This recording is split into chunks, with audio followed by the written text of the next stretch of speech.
Labadiena. Pradedam mūsų diskusiją. Labai ačiū čia visiems susirinkusiam. Bet gal šilta popietė tokia graži Vilniaus centre pasibūti, visai smagu. Tai ačiū, kad atėjot ir smagu, kad mūsų svečiai, diskutantai čia šiandien su mumis. Tai gal daug pristatinėti nereikia, visi turbūt pažįstat, bet vis tiek pristatysiu iš mandagumo. Tai su mumis asociacijos Investment Forum direktorius Vytautas Šilinskas.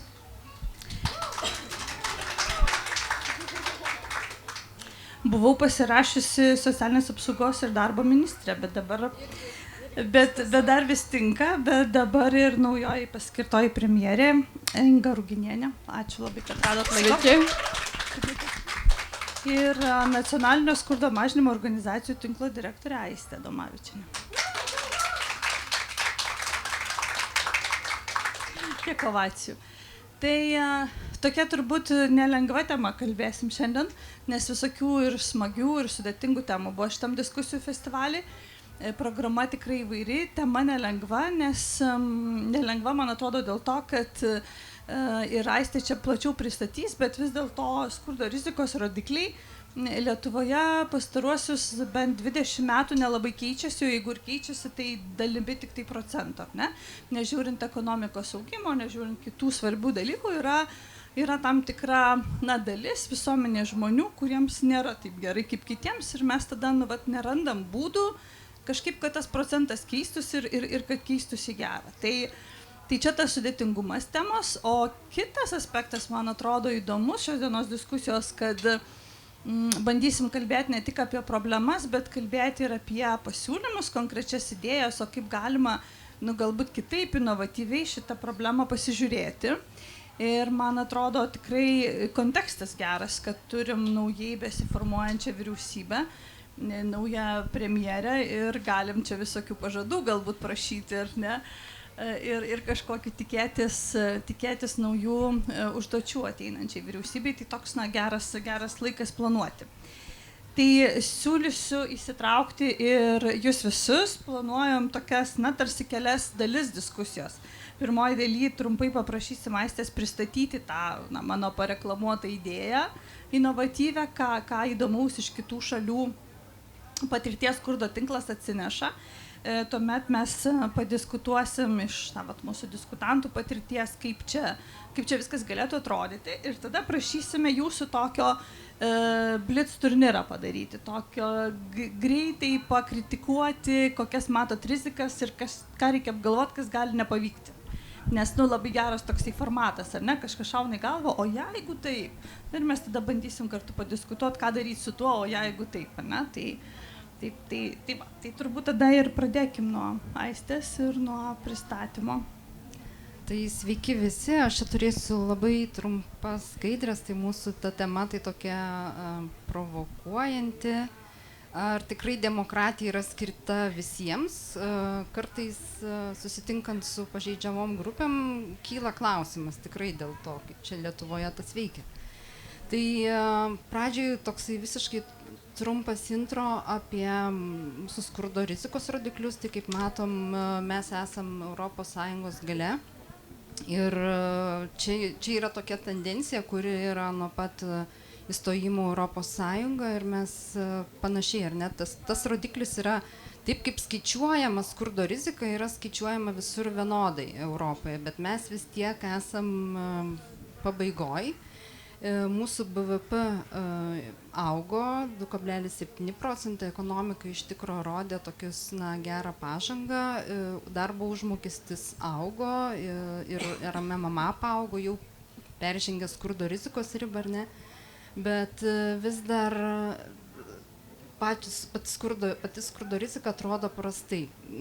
Ir mes šį kartą padarėm kitaip negu per visas prezentacijas, palygam truputį su Čekija, nes Čekija tarsi irgi iš posovietinio bloko išėjusi ir būtų galima sakyti, kad tos startinės pozicijos nebuvo visiškai tokios pat, nes mes vis tik buvom Sovietų Sąjungoje, tai buvo tikrai daug prastesnė situacija mes buvom, bet kai kas buvo panašu. Bet kas pas juos yra kitaip? Vienas dalykas, žema pajamų nelygybė, jie visada yra trejetuke.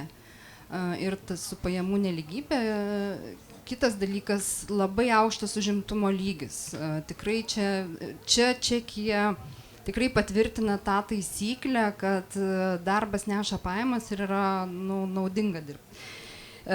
Kitas svarbus, man atrodo, dalykas, ko mes Lietuvoje neturim, tai labai didelis socialinių išmokų poveikis skurdo rizikai. Jeigu iki išmokų būtų skurdo rizika 35%, tai po išmokų tai sumažėja iki 10 maždaug procentų. Tai 3 kartus, tai vadinasi, išmokų sistema sukonstruota veiksmingai ir jinai veikia. Dirbančiųjų skurdas irgi ženkliai skiriasi nuo Lietuvos. Lietuvoje mes turim virš 8,6, Čekijoje 3,6, tai vadinasi, tas pasiskirstimas irgi tarp žemas pajamas gaunančių yra tolygesnis ir didesnis. Ir kas irgi mus žavi Čekijoje, tai ten iš tikrųjų labai traukiamos bendruomenės į sprendimų priėmimus. Jie turi tarybas, tarybėlės kiekvienam klausimui, tu ten šaligatvio turbūt nenutiesi, nepakreipsi į kitą pusę, kol nepasikonsultuosi su visais aplinkui gyvenančiais. Tai taip pat jie, aišku, pažeidžiamas grupės labiau traukia per nevyriausybinės organizacijas, bet bendrai tas dialogo kultūra ten yra labai stipri. Tai ką mes siūlom, ką čia jie pristatė inovatyvų modelį, tai norim pačius pažeidžiamus asmenis, skurdo patirtį turinčius asmenis įtraukti į sprendimų priėmimą ir būtent nacionaliniu lygmeniu. Ir siūlome sukurti tarybą prie vyriausybės, kuri susidėtų iš valstybės tarnautojų, ar ne, kurie girdi žmonės, ir pačių žmonių, kurie turi patirtį. Mes planuotume, kad tų žmonių būtų daugiau, ar ne, 20 žmonių ir 10 institucijų atstovų. Ir kodėl mes tai siūlom, nes norim, kad žmonės tikrai būtų centre, kad jie būtų girdimi, o ne ateitų išgirsti pamokymų, kaip jūs turite gyventi. Nes, man atrodo, mes ir taip jau labai daug iš visų ekranų mokom žmonės, darykit taip, anaip, ir tada viskas išsispręs, bet iš tikrųjų kartais reikia sustoti ir paklausyti, o kurioj vietoj neveikia tos sistemos, kurios Lietuvoje yra sukurtos, nes sistemų tai mes turim nemažai pagalbos. Ką mes norim kaip uždavinius, ar ne, tai vienas dalykas, kad žmonės save atstovautų ir mes turim labai daug duomenų, ar ne, valstybei gali ten su Euromodu paskaičiuoti įvairiausiais pjūviais, kas kaip veikia ar veiktų, bet manau, kad mes per mažai pačius žmonės girdim ir čia būtų tiesiog papildomas resursas suprasti, kaip ir kas neveikia ir ką būtų galima keisti. Pačių žmonių įgalinimas, tai čia tikrai mes matom žmonės, kurie dalyvauja tuose susitikimuose, kad jų gyvenimai keičiasi. Jie pradeda studijuoti, jie pradeda dirbti, jie pamato, kad jų balsas girdimas, kad jie gali kažkaip save išreikšti ir įsitraukti į valstybės gyvenimą, kas, man atrodo, šiais laikais, kai yra tokia polarizacija visuomenėje, yra labai svarbu tas įtraukumas. Ir kodėl siūlom prie vyriausybės, nes skurdas yra multidimensinė problema, tai nėra vien SADMO problema, kad vien SADMas yra ta problemų ministerija, kuri turi spręsti, bet čia susiję ir su švietimu, ir sveikatos apsauga, ir su susisiekimu, energetika ir kitais dalykais. Tai dėl to mes siūlom tai daryti prie vyriausybės.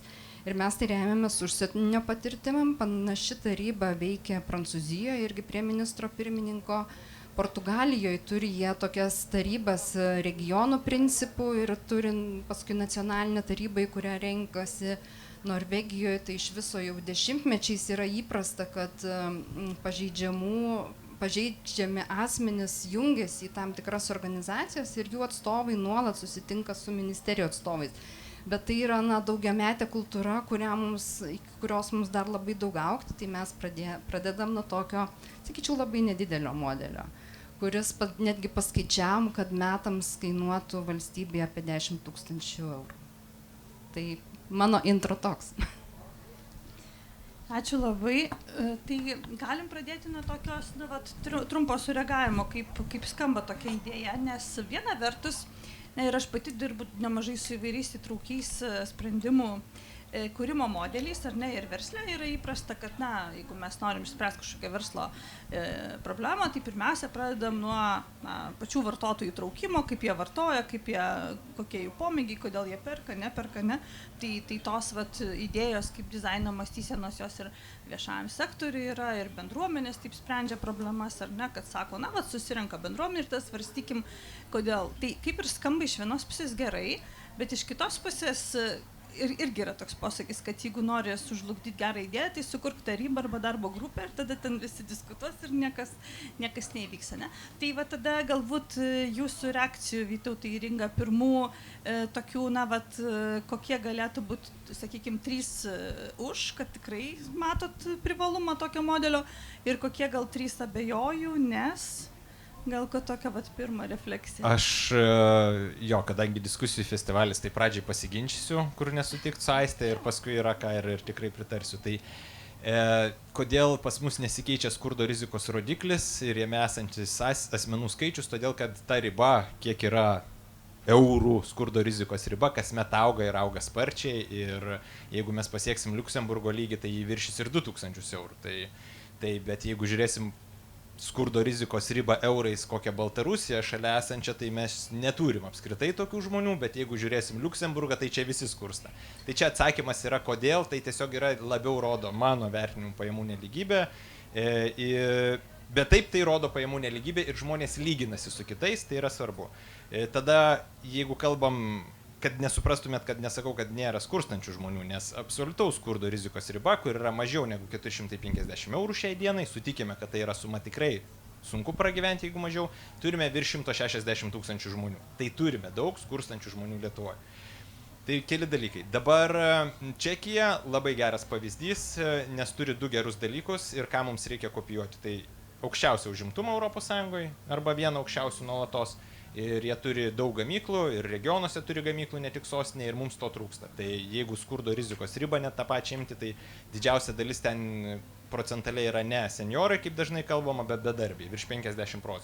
Tai jeigu mes sugebėtumėm sukurti darbo vietų, ir jau čia kaip investuotojų forumo atstovo aš šneku, regionuose daugiau ir geresnių darbo vietų, tai mes mažintumėm ir skurdą. Užsienio investuotojų atlyginimai vidutiniškai yra apie 50% didesni ir atsineša ne tik atlyginimus. Investuotojai atsineša ir kultūrą, tai reiškia, kad požiūrį į žmogų, į jo ugdymą, vertimą, ne taip, kad reikia liepti ir nubausti, jeigu neįvykdė, bet deleguoti, išmokyti, leisti jam pačiam augti. Tai keičiasi ir kultūra ir tie žmonės, netgi paskui regione, kai ateina investuotojas, jie išeina į kitas įmonės, atsineša tą kultūrą. Tai čia galima multiplikuoti. Dabar grįžtant prie šitos priemonės, tai jis nesprendžia pirmos užimtumo, bet jis sprendžia antrą, demokratijos. Ir tai yra labai svarbi problema, nes viena iš priežasčių, kodėl pas mus vis dar nesprendžiame skurdo problemos, yra ta, kad ne demokratija. Tai nes demokratijoje ar 1 eurą turi, ar 1 milijoną eurų turi vieną balsą. Tai demokratijoje vieninteliai sistemai, kur sprendžia skurdo problemą, bet problema yra tai, kad mes atjautos tikrai ir empatijos stokojame. Vienas iš tyrimų rodė, kad Lietuva yra mažiausiai empatiška tauta, bet ten ne visas tyrė, ten apie 70. Ir kodėl? Todėl, kad žmonės patyrę sunkumų, mes natūraliai galvojame, kad jie bus labiau empatiški, bet iš tikrųjų taip nėra. Pavyzdys, ministerijoje tarnautoje labiausiai prieš didesnę pagalbą buvo asmenims su negale ta, kuri pati turėjo negalę ir kuriai buvo sunku, nes sakė, man tai niekas nepadėjo. Ir žmonės kiti irgi, kurie išgyveno sunkiai ir augo, jie nebūtinai bus labiau empatiški, kad jiems buvo sunku. Sako, man buvo sunku, aš kovojau, aš pats pasiekiau viską, kodėl aš turiu padėti kitiems. Tai šitie bendravimai tikrai padeda pamatyti tos žmonės, kurie yra nematomi, kurie bijo ateiti ir paprašyti pagalbos dažnu atveju. Ir man porą kartų teko dalyvauti ir tikrai labai vertinga, nes mūsų kultūra ir mentalas į problemas ir ypač viešajame sektoriuje yra tokia, kad susidūrus su problema mes ieškome, kas kaltas ir ką nubausti.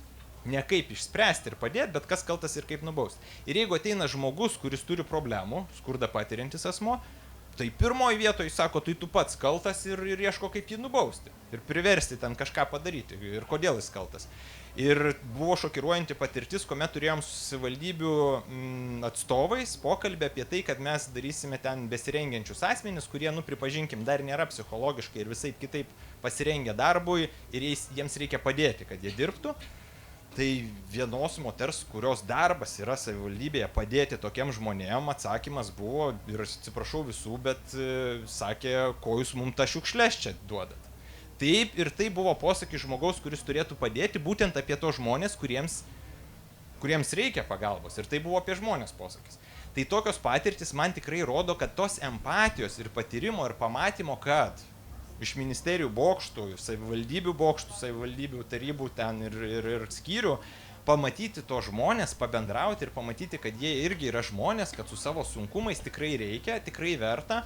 Ir tada supranti, kad tas darbas, ar tu savivaldybėje dirbi ar ministerijoje, nėra apie popierius ir ne apie dar vieną tvarką, sąrašą ar studiją, bet tai yra apie to žmonės. Ir tada tu pasižiūrėtum, tai ar tai, ką darėm pernai, padėjo tiem žmonėm ar nepadėjo.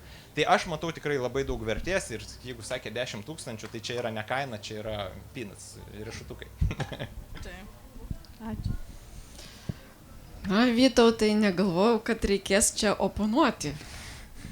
Kažkaip toks siurprizas. Betgi diskusijų festivalis čia reikia. Pirma, noriu pasakyti, kad tie kvapai tai labai išblaško, labai sunku susikoncentruoti.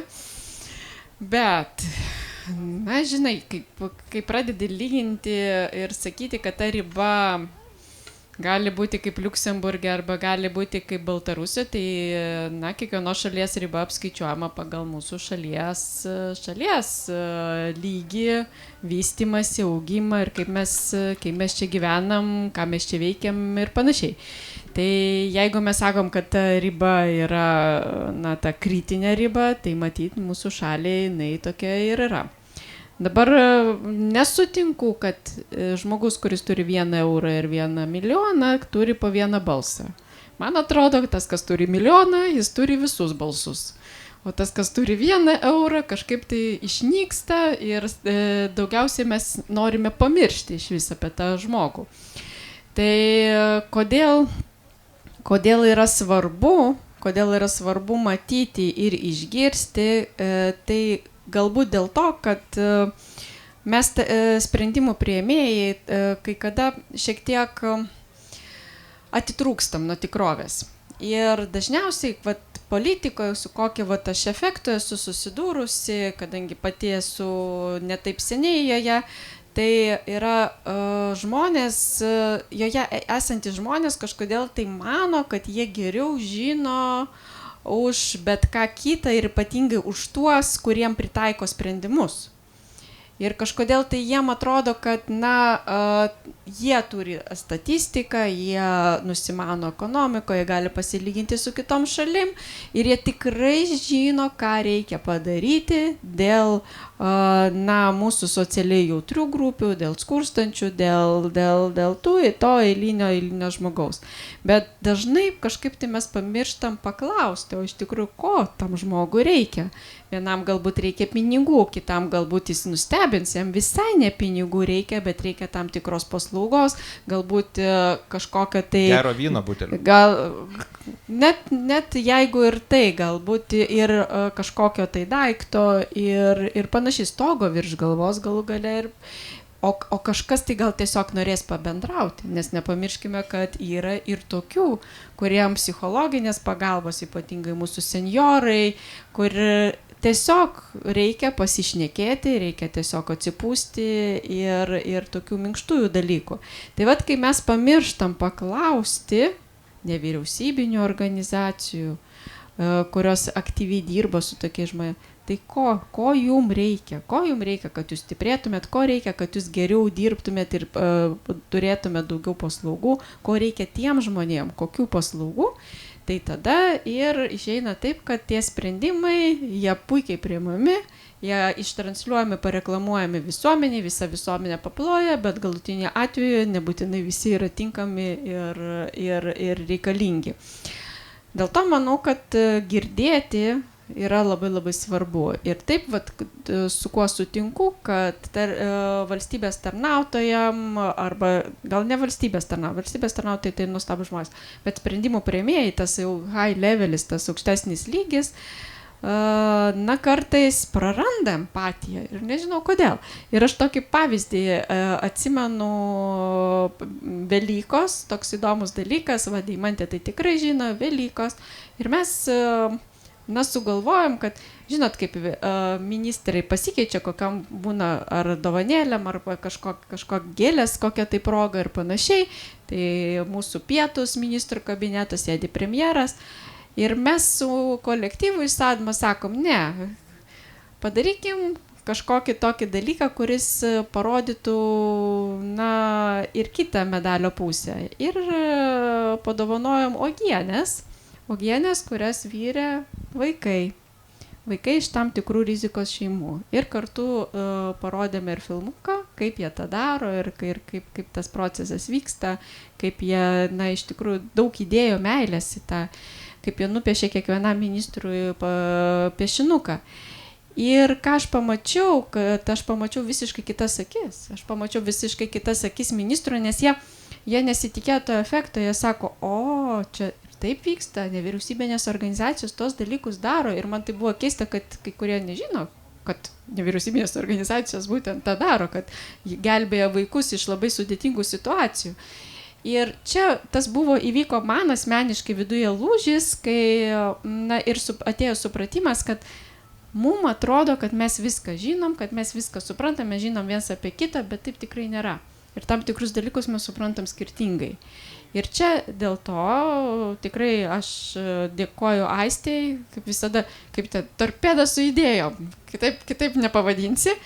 Tai būtent atnešti, aš manau, kad labai svarbu atnešti to sveiko požiūrio ir sveiko proto, na, į tą sudėtingą mechanizmą, kuriame mes, sprendimų priėmėjai, sukamės.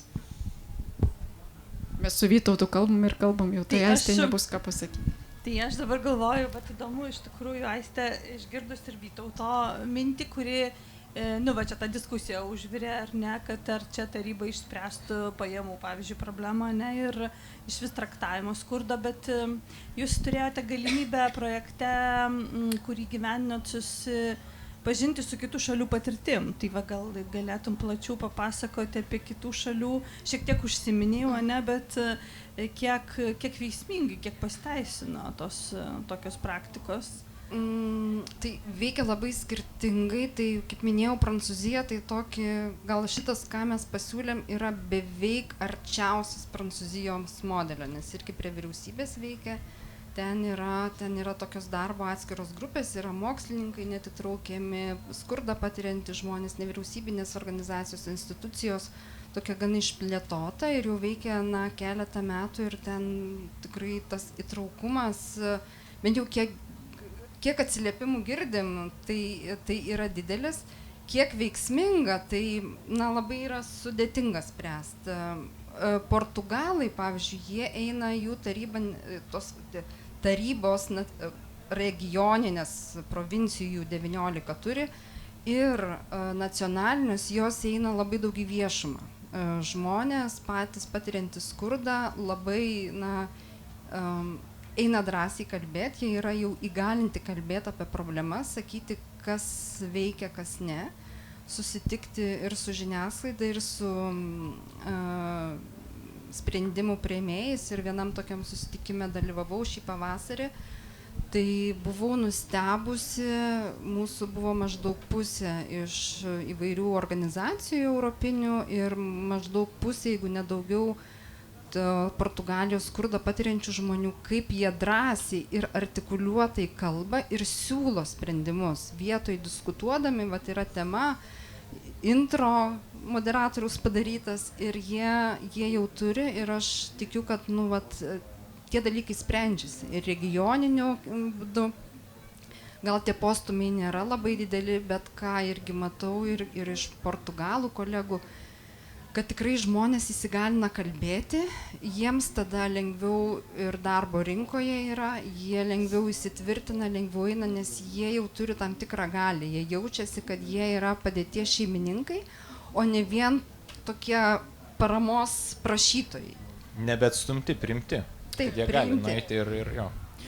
Belgijoje gal toks irgi kitoks modelis veikia, jie pasiema vieną temą su skurdo patirtį turinčiai žmonėmis ir nagrinėja ten metus, pusantrų, 2 ir gilinasi ir labai detaliai eina į gylį tam tikros temos. O aš galiu paklausti, o kaip tu galvoji, kas geriau čia nais, ar tą vieną temą pradėti ir gilinti, ar geriau eiti pradžiai bendrai? Kadangi jau mes turim tuos susitikimus, ar ne, jau vis tiek tokią patirtį Lietuvoje, vat, ir judu esate dalyvavę, tai man atrodo, kad būtų naudinga turėti pradžiai temas ir mes jau galvojam, kad tai galėtų būti vaikų gerovė, būstas ir energetinis skurdas, kur Lietuvoje, man atrodo, žmonės turi ypač, ir daug problemų, bet ir turi ką pasakyti, nes aišku, ten apie pajamas, apie pensijas, tai mes žinom, ką žmonės pasakys, ar ne, jos yra mažos, sunku išgyventi ten iš beveik 300 eurų, čia kartais galim tik išgirsti patarimų, kaip taupyti iš jų ir dar pasidžiaugti, kad jie, sugeba turėti šypseną veide ir džiaugtis dar, kad ir smulkiais dalykais. O čia visi žino, kaip čia vyksta? Aš tai siūlau pasidalinti, kas yra nustebinę. Jo, tai gal tada, kas nežino, tai mes kaip tinklas organizuojam tokius skurdo patirtį turinčių asmenų susitikimus su sprendimų priėmėjais. Tai esmė yra vienos dienos renginys arba pusės dienos, jeigu tai yra regioninis, ir atvyksta į skurdą patiriantys žmonės, patys įvairiausiai, kartais būna tai tikslinės grupės, tarkim, seniorai arba jaunimas, arba bedarbiai, iš tų pačių besirengiančių darbo rinkai, ir sprendimų priėmėjai iš savivaldybės ir socialinės apsaugos ir darbo ministerijos. Ir mes, tikslas iš pat pradžių yra iš viso padaryti tą auditoriją ne priešišką vieni kitiems, bet lygiavertę, kad žmonės jaustųsi visi galintys diskutuoti ir išsakyti. Yra tokie apšilimo žaidimai, paskui mes tai vadinam vertybių aiškinimusi, kur užduodamas teiginys ir žmonės turi atsistoti, ar jie, tarkim, palaiko jį ar nepalaiko ir kodėl nepalaiko, arba kodėl palaiko arba dvejoja dėl jo. Pavyzdžiui, regionuose yra lengva susirasti gerą darbą. Ir tada žmonės stojas ir sako, mano patirtis tokia, o mano tokia. Ir tada arba, pavyzdžiui, savivaldybėse labai paprasta yra gauti visą informaciją apie reikalingą pagalbą ir nukreipia draugiškai. Ir tada prasideda ir mes tada girdim, ar ne, kaip žmonių orumas yra pažeidžiamas, kaip yra stumdoma nuo kabineto į kabineto, kaip ten vos ne vardais, kas ką pasako ar padaro, tai ir paskui vyksta apibendrinimas, gali būti skirtingai formatai, bet paskutiniu metu daug naudojam ir pasaulio kovinės metodą, kad žmonės tikrai išsakytų, ką jie konkrečiai siūlo. Aš tai pasidalinti noriu, kur dalyvau porai. Galiu? Aš turėsiu paskui jums klausimą, bet dabar pasidalinti. Čia perimam vedimą, klausykai. Aš savo leidžiu. Šiandien kelias diskusijas girdėjau, kur moderatoriai ten irgi sakė, aš čia esu, tai aš jau nusiteikiau, kad taip gali.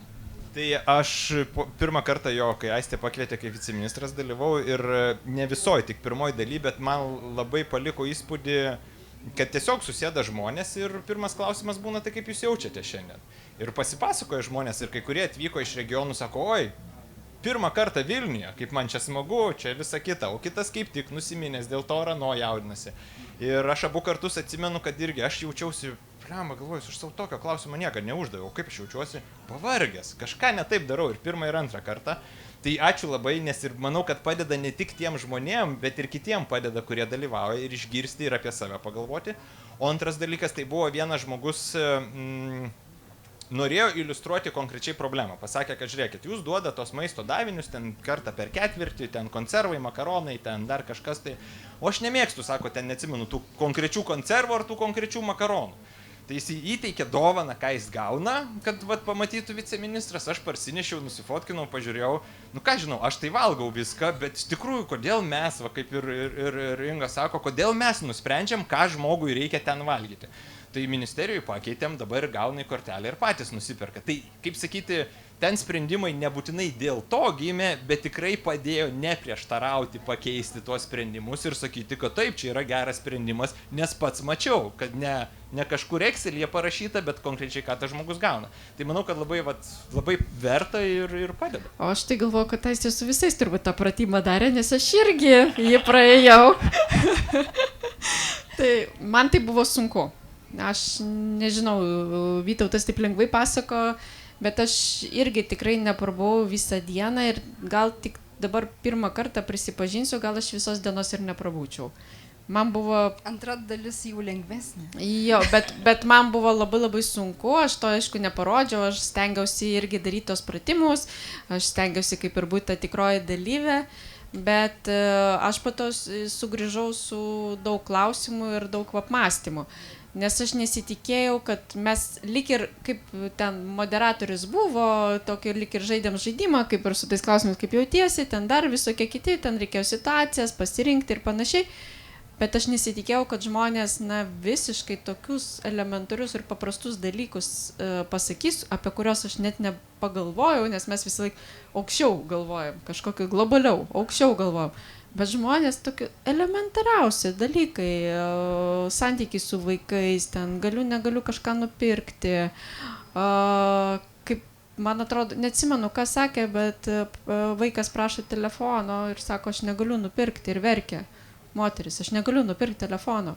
O vaikas, aišku, eina į mokyklą, jis mato visą, o sako, aš labai noriu, aš matau, kaip vaikui sunku. Vaikas irgi kenčia, mama dar labiau kenčia. Nes jai tas graužatis. Ir man tas buvo toks fonas, iš tikrųjų yra apie ką pamastyti. Dėl to galvoju, kad jo, tie pratimai yra gerai ir galima jos plačiau pasidaryti. Nes čia turbūt, jūs ką paminėjot, keli tokie svarbus aspektai, kad viena vertus tas įtraukimo modelis, jisai pačių asmenų patiriančių, skurdo įgalinimo prasme yra. Tarsi tu gali ateiti, tavęs klauso, tu svarbus, gali būti vienas, gali būti kitas, demokratijos, kaip sakant, vardan, kad mums tiesiog vertybė išgirsti, sprendimų priėmimo kontekste. Bet tada dar kalbėjom apie tai, kaip tai pakeistų situaciją, Jūs minėjote apie 160 000, turbūt skurdo tinklas daugiau priskaičiuoja. Skurdo rizika, čia vis skirtingi skaičiavimai, tai čia vienais skaičiavimais yra taip 100 000, kitais yra gerokai daugiau, 20% Lietuvos. Bet tai vis tiek yra, tai yra tikri žmonės, kurie atstovė, už tų skaičių.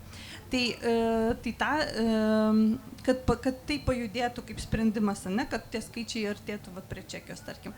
Tai dabar dar Vytautai jūsų noriu paklausti, kaip investuotojų forumo ir verslo balsą girdinčio. Kadangi problema yra bendra, visai visuomenė aktuali ir kaip jūs manot, kiek, sakykime, verslo bendruomenė matytų prasme prisidėti prie tokių iniciatyvų kažkokiu būdu, kaip iš viso matytų, ar tai sakytų, čia dar vienas toksai pasikalbėkim, ar iš vis yra verslo bendruomeniai tas požiūris, kad čia yra bendra problema, ar čia yra socialinės apsaugos ir darbo ministerijos problema, jau ten verslas savo turi. Skirtingai požiūris investuotojų forume, tai vis dėlto yra daugiausiai užsienio investuotojai arba Lietuvos investuotojai, kurie taiko jau, sakykime, turi vakarietišką kultūrą, gerą reputaciją, tai jom tai rūpi šitom įmonėm. Ar rūpi skurdas ir diskusija, nežinau, reikia paklausti ir panagrinėti, nes jie kaip save mato dažniausiai ir pagalba būtent per įtraukimą šitų asmenų į darbo rinką ir į darbo vietą. Nes, ir pavyzdys irgi, nežinau, negaliu turbūt minėti konkrečiai, bet įmonę važiavom, tai iš regionų ištraukė žmonės ir suteikė gerą darbą. Ir patys, kaip sakyti, radom vienam kaime, sako, žmogų, pasiūlėm, jisai atvažiavo, pradėjo važinėti, tada įsikalbino ten 5 dar, jau pilna mašina važiuoja, sako, šiuo metu jau 3 mašinas turim, kur važinėja. Tai verslas pagrinde mato save taip, kad mes galim padėti, jeigu žmogus nori dirbti ir gali, tai mes pasiūlysim darbą ir dirbs ir užsidirbs. Ką jie diskutuojant šneka kelis dalykus, kuriem apmaudu, kur čia diskusijų festivalis, tai Inga gal nesutiks, galim padiskutuoti. Skauda, sako, kai mes matom ir žmonės skaičiuoja, konkrečiai Anykščius kažkodėl įvardijo, kad dirbti neapsimoka. Nes faktas, kad tu jeigu dirbsi, tai tau po kurio laiko neteks išmokų ir ne tik ten tų, kurios nėra didelės, nes tu gauni vis dar darbo atlyginimą pradžiai ir išmokas, bet žmonės pasiskaičiuoja, nes savivaldybė ten duoda papildomą paramą, ten kuprinės, nuperka dar kažką ir tu to netenki. Kiek čia tiesos, reikia žiūrėti, matyt būna skirtingų atvejų. Bet gal mažai atlyginimai. Ir dėl to, jeigu atlyginimai susilygina su pašalpa, tai gal ir dirbti ir neapsimoka. Tai tie atlyginimai kyla ir taip, ir reikia kelti jos, tai aš irgi sutinku ir dabar diskutuojam, kiek kelti. Ir investuotojų forumas sako, ir investuotojų forume šiaip atlyginimai visada yra, Stratas skaičiavo apie 50% didesnį vidutiniškai. Nes kodėl? Nu, tai jeigu tu atvažiuoji su daug milijonų eurų suinvestuoji į įrangą, tai vienas žmogus padaro tiek, kiek kitur padaro 20 žmonių ir tu gali daugiau mokėti. Tu atvažiuoji su kontaktais, kaip parduoti ne pigiau, o kaip brangiau parduoti visoje Europoje, Amerikoje ir taip toliau. Tai reikia gerai apmokamų darbo vietų, reikia regionuose daugiau, nes prie Vilniaus mes matome, kad mažesnė bėda yra. Ir reikia stiprinti tą empatiją, kur yra, sakiau, kad maža ta empatija ir tą norą padėti žmogui, o nenubausti jį patį, jeigu jisai sunkios aplinkybės yra. Nes turbūt norisi, kad būtų bendras tas problemos sprendimas, kad visiems rūpėtų. Ir tada galvoju, ar verslui, pavyzdžiui, ar verslas pasiruošęs būtų investuoti šiek tiek daugiau laiko, padėti žmonėm, kurie ilgą laiką buvo be darbo, grįžti ir kompetencijų prasme ir apmokymų, ar pasiruošę skirti kažkiek pinigų, gal papildomi mokymam, gal kažkokiam tai tokiam dalykam, kur, tu supranti, kad reikės, šiek tiek. Sunku pasakyti. Ar jeigu nevyriausybinės organizacijos jau padarys viską, paruoš, tai tada jie gal įdarbins. Reikia paklausti, kaip šiuo metu prioritetas, ką matome, kiek prisidėti prie to, kas yra šiaip valstybės atsakomybė, bet ir švietimas labiausiai skauda. Ir su verslo bendruomenė, matėt, jau steigėsi nevyriausybinės organizacijas, kviečiam kitas nevyriausybinės organizacijas, nes ta kryptis, kuri dabar, aš pasidalinsiu, tiesiog skauda, kad matome, kad neiname mes kokybės kelimo kryptimi. 10 balų pridėta, sutrumpinti mokslo metai, svarstom atsisakyti matematikos egzamino, papildomos lėšos paskirtos mokyklom tos, kurios rodiklius demonstruoja prastesnius negu vidurkį, išskyrus 6, iš tų 46 demonstravo gerus, tai gerai, likusios, aš pasiguosiu vis tiek.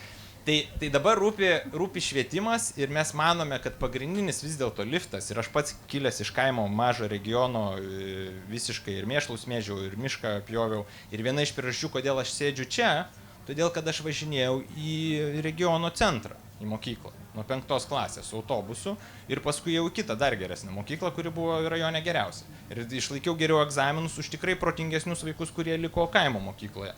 Ir toliau tada gavau geresnį darbą ir taip toliau ir taip toliau. Tai rūpi mums, skauda, mes žiūrėsime, ką galime prisidėti. Žinom, pavyzdžiui, Junior Achievement nuostabi programa, apmokė 1000 mokytojų finansinio raštingumo, planuoja apmokyti dar 5000 ir padengtų visus mokytojus. Tai vat prie tokių iniciatyvų mes ieškome, kaip prisidėti, paskatinti ir be abejo skatinam ir vyriausybę prisidėti prie tokių iniciatyvų. Rūpia. Tai jau vedat iš kantrybės mūsų premjerę naują paskirtą, tai... Tiesiog, kaip ten, nervai nelaiko, ne? Tai diskusijų festivalis. Kaip išvardinti tie tavo dalykai susiję su kokybė švietimo? Tai man tai jie... Tai ne vienas neprisideda prie jų būtent. Nėra ne vieno sprendimo apie kokybę. Jie visiškai nesusiję su kokybė. Ir tai, kad pats važinėjai į centrą, tai čia susiję su tavo asmenybė. Bet... Ne, tėvai nusprendė. Bet. Tai pradėkim pirštus laužti. 10 balų tai yra katastrofiška buvo padėtis šiais metais dėl jūsų vyriausybės sprendimų tam tikrų, kai jūs norėjote dalį vaikų į paraštės nustumti ir užkirsti kelią tolimesniam švietimui ir mokymusi. Mesgi galvojam, kad kiekvienas turi teisę toliau migruoti į kitas mokymo įstaigas ir kuo daugiau bus žmogus įsilavinęs, tuo Lietuvai bus geriau. Tai 10 balų atsidarado tik dėl to, kad reikėjo pirmą pagalbą suteikti tiem vaikam, kurie per jūsų pakeltą kartelę staiga pamatė, kad neteks jokio švietimo. Tai be abejo, nebuvo tobulas sprendimas, pripažįstu, bet kitokio ir negalėjo būti čia ir dabar. Dabar, nuleidus kartelę, pagaliau galima bus tą klaidą ištaisyti. Matematikos egzaminas, atsiprašau, ar matematikos egzaminas tikrai parodo tą jau gebėjimą eiti ar neiti toliau mokytis. Ar tai parodo kažkokią kokybę? Man atrodo, mums reikia žiūrėti į programas, mums reikia žiūrėti, kaip vaikas jaučiasi mokykloje, kokia yra atmosfera ir visa kita.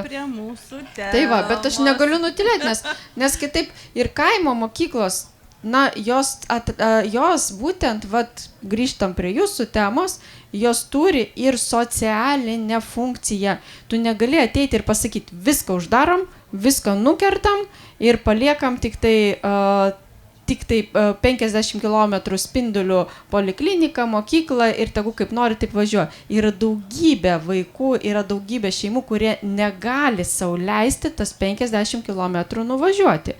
Tai pasirūpinti reikia visais. Tai tame kontekste tada kitas klausimas jums, grįžtant prie mūsų temos, tai kaip, na, vat, vyriausybės vadovė, kaip įsivaizduojat, ar tikrai tokia taryba prie vyriausybės turėtų būti, nu, vat, kalbant apie tą kompleksiškumą problemų, ar ne? Ir bendrai kokia, vat, galėtų būti vizija vyriausybės skurdo mažinimo kontekste? Nu, taip trumpai. Man jau nėra prabangos įsivaizduoti. Jau taryba bus. Taryba jau bus. Jau čia apie įsivaizdavimą jau ne tam lygmenį mes esame, tai taryba bus. Nes nuostabios moteris spaudimą padarė didelį, tai jau kitos išeities nėra. Bet idėja yra gera ir aš kai dar iš tikrųjų, kai buvau nelaikina ministrė, buvau ministrė, tai mes apie tai diskutavom ir tikrai pritariau tą idėjai. Kokį lūkestį turėčiau ir kokį tam riziką matyčiau. Tai vienintelė rizika, apie ką ir buvo kalbėta, kad taryba neliktų tik tai tiesiog pasikalbėjimo klubų, nors tai tam tikrais atvejais, vėlgi pagal tos vat, ir mano pateiktus pavyzdžius, irgi yra kai kada neblogai ir išgirsti, bet norėtųsi, kad vis dėlto, jeigu susirenkam, tai dirbam iš tikrųjų iš peties ir iš to išplauktų sprendimai ir tam tikras efektas ne tik tarybos kontekste ir sudėtyje, bet ir Lietuvai.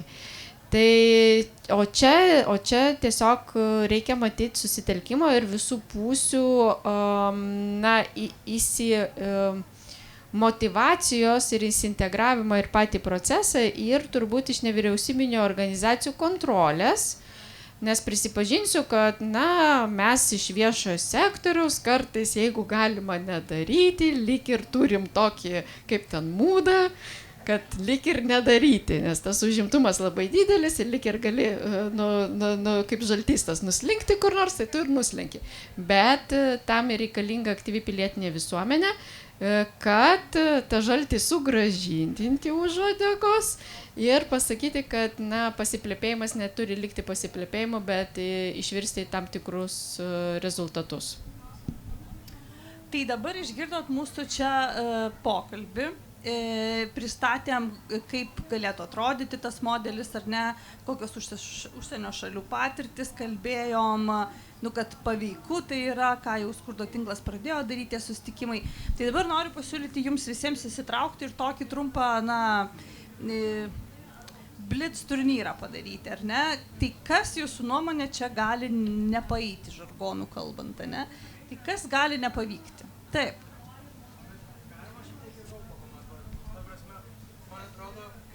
Čia reikia į mikrofoną, nes... Galite ateiti arčiau, būtų puiku. Tada jūs girdėsite. Sveiki. Nežinau, aš čia gal toks, nežinau, tokį gal reality čeką noriu, bet, kažkaip, aš bent jau, kai įsivaizduoju apie skurdo kultūrą visą, tai, kai mes kalbam apie skurdo mažinimą, mes turim socialinės stratifikacijos terminais kalbėti apie tą užribio klasę, apie tą klasę, kuri vadovaujasi tą skurdo kultūrą, kuri, nežinau, kurią mes matom įvairiose ten televizijos laidose, kaip ten jie yra, ten iš jų yra šiepiamas, mes iš jų juokiamės ir jie iš esmės tos pagalbos jokios nesulaukia. Kalbėta čia apie demokratiją, kaip tie žmonės, sakykime, ten turi įstraukti demokratinius procesus, jie nebalsuoja, jie metai iš metų gyvena iš pašalpų, jie susiformavęs dalies Lietuvos mentalitetas apie tai, kad metai iš metų, kartą pakartos mes gyvenam iš pašalpų. Ir tos visuomenės, aišku, tai nėra visa skurdą patiriančių asmenų dalis Lietuvoje, bet tai yra tikrai nemaža dalis, kuri net nenori būti atstovaujama, kurios net jie net nenori įsitraukti tos procesus. Tai kai mes kalbam apie tą tarybą, kaip turėtų, ką mes turėtumėm, kaip mes ten tas trišalės tarybas yra kažko organizuoti, tai ar mums nereikėtų žiūrėti tą problemą iš tos pusės, kad mes turim taisyti tą besisformuojančią kultūrą įsišaknyjusią į mūsų valstybės šaknis. Ir ar nereikėtų pradėti nuo tos pačios problemos, o ne kurti tarybas, į kurias vis tiek tai žmonės turbūt ir neįsitrauktų. Sakot, kad ta prasme dalis žmonių, kurie yra tam skurdo rate, jie neįsitas tarybas, neįsitrauks ir nepasieks. Tai visi pareaguokit. Tai mūsų patirtis yra, kad jie žmonės įsitraukia, kai suteikia tinkamą erdvę kalbėti. Ir mūsų dabar, tarkim, kitas bus regioninis susitikimas Šiauliuose, ten bus vien paramos gavėjai. Visa grupė, kuri dalyvaus tokiam susitikime, bus vien tokie žmonės ir iš ten važiuos ir ministerijos atstovai, ir savivaldybių žmonės bus, ir ta pati užimtumo tarnyba. Tai jeigu suteikia erdvę kalbėti, jie turi ką pasakyti. Kas mane, pavyzdžiui, šokiravo, buvo turbūt pats pirmas ar antras mūsų susitikimas toks, ir iš vieno regiono žmonės sako, kaip tik buvo rinkimų metas, savivaldos rinkimų, ar po rinkimų netaip seniai sako, o mums prieš rinkimus gazdina, kad jeigu nebalsuosi už tinkamą merą, mes net skirsim tau paramos. Tai čia yra demokratijos pažeidimas ir žmonės išsigąsta.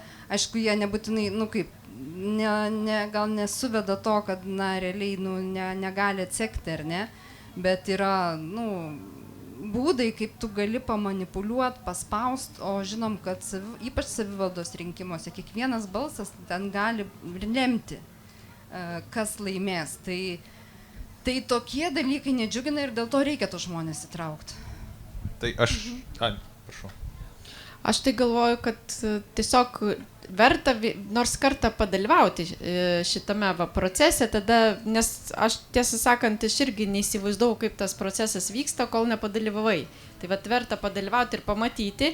Ir be abejo sutinku, kad 100% žmonių, jų yra įvairių ir įvairialypių, bet dalis žmonių tiesiog neturi galimybės, neturi erdvės, kur gali, ir čia nėra scena, kaip mes dabar sėdime, ne?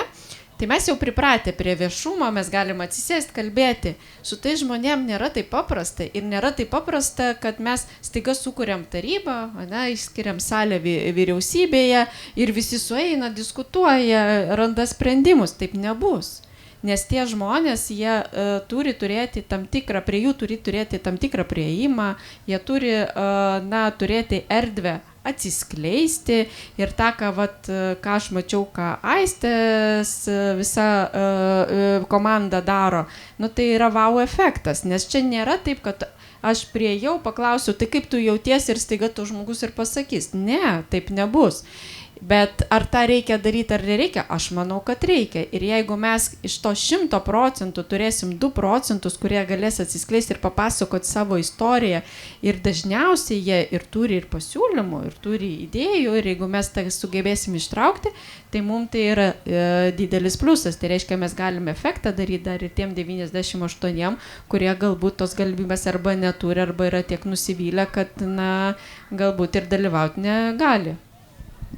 Aš iš vienos pusės, kas irgi esu ir iš verslininkų girdėjau, kas skauda, sako, yra tas, gal čia nepopuliaru sakyti, bet kad iš kartos į kartą, jeigu gauna pašalpas, tėvų pavyzdys yra užkrečiamas. Jeigu tėvai nedirba ir vaikai nematė pavyzdžio, kad dirba, jeigu tėvai nesimokė ir nematė pavyzdžio, kad verta mokytis, tai vaikai irgi bus linkę, būna gerai, dėdžių, tėtų, draugai gal paskatins visą kitą, bet vis tiek šitas yra. Tai reikia už tai nepamiršti tų žmonių, padėti, vis dar manau, kad darbas yra geriausia priemonė spręsti, bet kad bendrauti reikia, kad išeiti iš Vilniaus burbulo, išeiti iš ministerijų, tai tikrai reikia. Dar vieną istoriją konkrečią pasidalinsiu, kur ministerijoje dirbant sprendėm.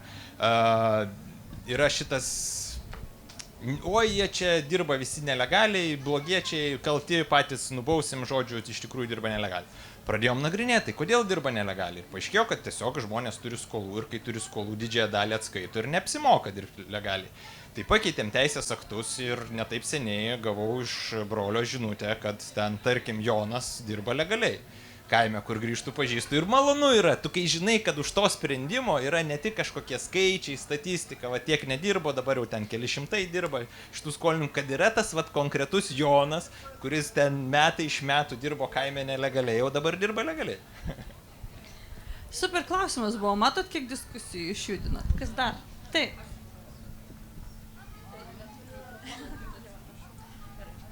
Labą dieną, ačiū labai už diskusiją organizuotą ir ypač Aistei už jūsų darbą. Aš tiesiog iš šalies truputį žinau.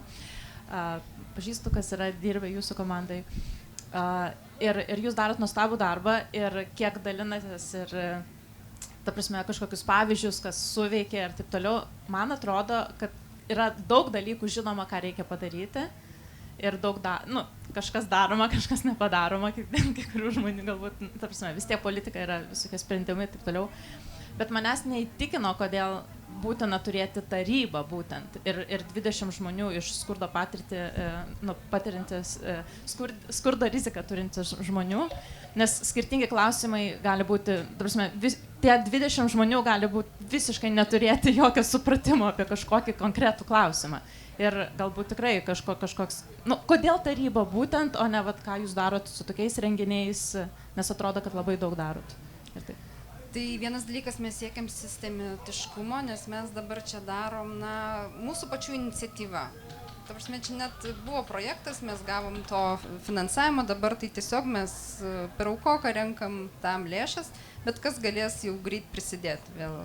Tai tiesiog tai yra tokia privati, sakykime, iniciatyva ir labai dėkingi, kad ministerijos atstovai visada vyksta ir dalyvauja tame. Ir mes tas temas derinam dažnai labai pagal mūsų europinį tinklą, jie ten komisijai rengia ataskaitas, tai mes derinamės ir žiūrim, žiūrim ir kas mums aktualu, kad keltume ir taip eitume. Man atrodo, kad mes jau kaip valstybė priaugom prie sisteminio, kur būtų visą laiką tie patys žmonės, todėl mes modelį irgi, čia nepristačiau viso modelio, mes planuojam mokymus patiems žmonėms suteikti, tiek apie advokacijos pagrindus, apie socialinės politikos pagrindus, kurie jau dalyvaus ten, bendravimo tokio, kaip kad lygiaverčiam santykiai būtų žmonės ir to pačiu mokymus ir tiems atstovams, kurie dalyvaus iš ministerijų, kad ne iš aukšto žiūrėtų, bet vis tik tais palaikytų tą akių kontaktą tame lygyje, kuriame yra. Tai man atrodo, mes kaip valstybė priaugom prie didesnio žingsnio ir, kaip sakiau, čia papildoma priemonė šalia statistikos, išgirsti žmonės. O trumpai gal kaip iš tikrųjų būtų atrenkami tie 20? Aš galiu dar prisidėti ir padvokatauti už šitą idėją. Dar tie renginiai, kuriuos Aistė daro, tai yra tam bendram supratimui, pasibendravimui ir, kaip sakau, tam netitrukimui yra labai superinis dalykas. Bet mes kalbam apie formalizuotą organą, kuris turės realiai įtaką į tam tikrus sprendimus, tam tikrą tematiką, tam tikrus sprendimus. Ir kalbame apie tą konektą, kuomet tu ateini su idėja ir po to ta idėja jau gauna kūną kokiu teisės aktų pavidalu, parama arba dar, nežinau, dar kažkuo tai. Ir dėl to taip labai svarbu, formalizuojant procesą, svarbu, kas jo yra dalyviai. Tai va ta vyriausybinė pusė, nes kartais, iš ministerijos specialistai ateina, jam bendram darbu kaip ir savivaldybės specialistai. Labai gerai tą matyti, bet kartais reikia už to aukštesnio lygmens, kad ten turėti tam tikrą, palaikyti tam tikrą spaudimą, kad kuomet mes kaip vyriausybė formuojame ir keičiame teisės aktus, kad tie sprendimai būtų nukreipti būtent į šitų žmonių gerovę. Tai aš, pavyzdžiui, šitą tarybą būtent matau per tokią prizmę ir tai, iš dalies ir skiriasi nuo to, kas yra kasdieną daroma, tie susitikimai, tas toks daugiau softinis variantas. Čia daugiau mes einame jau į sprendimų formavimą. Ir tai yra dėl mokymai ir visi kiti dalykai, dėl to yra šiek tiek kitoks procesas. Nežinau, ar gerai pasakiau. Tikrai taip. Aš noriu paklausti. Galima? Taip. Ar galit pasidalinti, va kažkokie, kiek, nes man atrodo, kad ir tiem žmonėm yra patirtis ir čia irgi viena iš prasmių yra ir gal galit pasidalinti, kokie jų įspūdžiai būna, kokios istorijos. Kažkurios gal yra įstrigusios. Viena tokių žymiausių istorijų tai buvo moteris, gal dabar nesakysiu jos vardo, nes jinai ne visada jį nori atskleisti, iš mažo miestelio, jinai labai atsitiktinai atsidūrė pirmam renginį 2020 metais. Vieniša mama iš labai skurdžios šeimos, gyvenanti labai prastom sąlygom, ir jinai dalyvavo vienam susitikime, paskui atvažiavo į nacionalinį susitikimą, vėl regioniniam dalyvavo. Ir jinai po metų nusprendė pradėti studijuoti socialinį darbą. Jinai buvo baigusi mokyklą iš tikrųjų sunkiai labai baigė, nes labai daug patyčių sulaukė iš klasiokų dėl savo skurdo, dėl kvapo, nes gyveno labai prastom sąlygom ir aišku visi drabužiai, kvepėjo to, kom kvepėjo pats namas. Jinai dabar gyvena viena su dukra, vis dar prastom sąlygom, bet ieškosi darbo ir jinai dalyvavo taip pat europiniam susitikime ir anglų kalba savo liudijimą pasakė. Tai ir jinai dabar yra visai kitas žmogus. Nuėjo visą tą kelią per 5 metus, kur jinai dabar ir žiniasklaida duoda interviu ir drąsiai kalba ir liudija, kad tie susitikimai, tai buvo kelias į kitokį gyvenimą ir kitokį žvilgsnį. Ir dabar, kiek aš girdžiu ir savo vaiku labai rūpinasi, kad tikrai, kad ir mokytųsi, pradinukė jau dukra, tai tas kelias yra didelis nueitas. Mūsų laikas visai į pabaigą. Dar turim kokį trumpą klausimą, į kurį mes trumpai ir atsakysim. Turim. Trumpai atsakysim. Aš ne visai klausimą, labiau palinkėjimą, esu pritardama idėjai ir manau, kad jinai gera yra ir naudinga, bet pasakojimas vat ir dabar yra individuali transformacija, pokytis asmeniui, kas irgi labai yra vertinga. Tačiau mano manimu reikėtų pagalvoti, kaip užtikrinti, kad tas kalbėjimas žmonių ne tik įgalintų juos pačius, bet kad politikai išgirstų.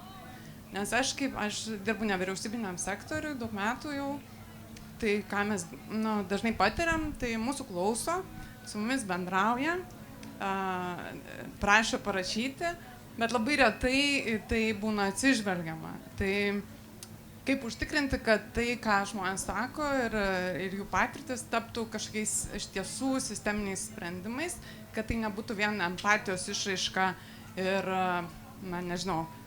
geras santykis ir tų žmonių augimas kaip asmenybių, bet vis dėlto padėtų ir didesniam žmonių skaičiui. Tai viena, o antra, labai norėčiau, kad į temų sąrašą būtų įtrauktas nedarbas ir žmonių patirtis būnant bedarbiu. Nes tos patirtis yra tikrai, mes jas girdim negatyvas ganėtinai, bet valstybė dažnai labai užsiema gynybinę poziciją ir sako, kad viskas gerai, čia užimtumo tarnyba veikia puikiai. Tai toks ir palinkėjimas. Ačiū. Ačiū labai, tai su šito palinkėjimu mes galim keliauti ir į apibendrinimą, ir užbaigimo diskusijas, ir to pačiu galbūt atsakant šiek tiek į šitą komentarą, tai gal galėtumėt kiekvienas kokį nors tokį pasižadėjimą, ką galvojat, kad reikėtų padaryti jau pirmadienį arba kitą savaitę, arba bent jau kitą mėnesį, kad iš tiesų realiai tai, ką mes šiandien diskutavom, pajudėtų ir kad, kaip čia buvo pasakyta, ir žmonės norėtų įsitraukti ir matytų prasmę iš dalyvavimo tame, bet kad tikrai nueitų paskui kažkur tai į realius sprendimus, žinant visą tą, kartais sudėtingą biurokratinę mašiną, kaip ten viskas eina ir nenueina kartais. Tai, nežinau, gal Aiste nuo tavęs ir galim iš eilės. Tai ką mes jau pradedam daryti, mes pradedam galvoti apie žmonės, kurie galėtų dalyvauti. Tai konkrečiai šitą moterį minėjau, tikiuosi, jinai norės toliau likti ir dalyvauti, nes jinai dalyvavo ir šito modelio kūrime. Tai mūsų tikslas jau pradėti rinkti ir galvoti žmonės, kurie gali artikuliuotai išsakyti ir kalbėti netgi ne vien plačiau, ne vien tik apie save konkrečiai, bet dar ir plačiau pamatyti.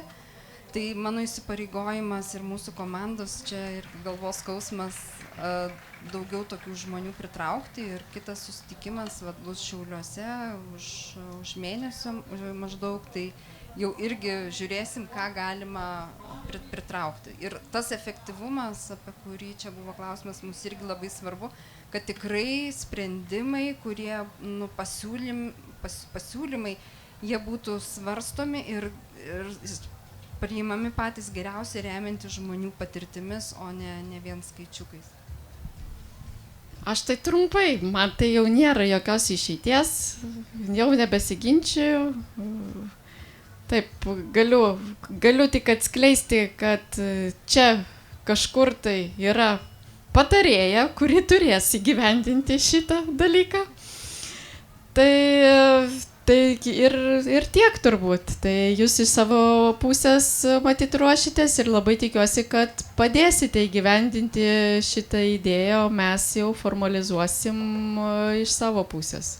Tai kitų metų festivalį mes jau galėsim pasakot, kaip sekėsi. Aš netgi labai tikiuosi, kad taip bus, o net nebejoju, nes, kaip sakau, nevyriausybinės organizacijos moka priversti valstybinį sektorių dirbti. Tai Vytautai, kaip manot, kaip pajudinti, kad ir verslas matytų interesą to skurdo problemos sprendime? Tai verslas suinteresuotas turėti darbuotojų ir steigti darbo vietas regionuose, tai čia, manau, bendrą temą turim. Ir faktas, kad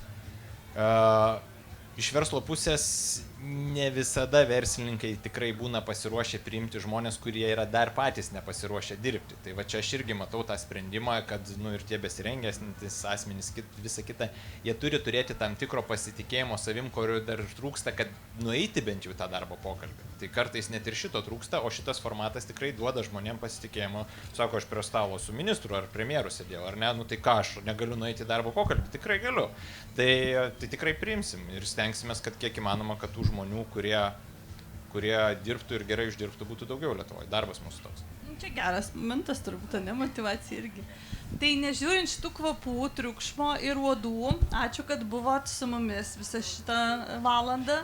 Mes labai, man atrodo, tvarkingai ir punktualiai sutilpom į laiką. Labai ačiū visiems pašnekovam, kad atvykot, kad radot laiko. Ir tada turbūt beveik turim kitų metų diskusijų temą aptarti, kaip viskas pavyko.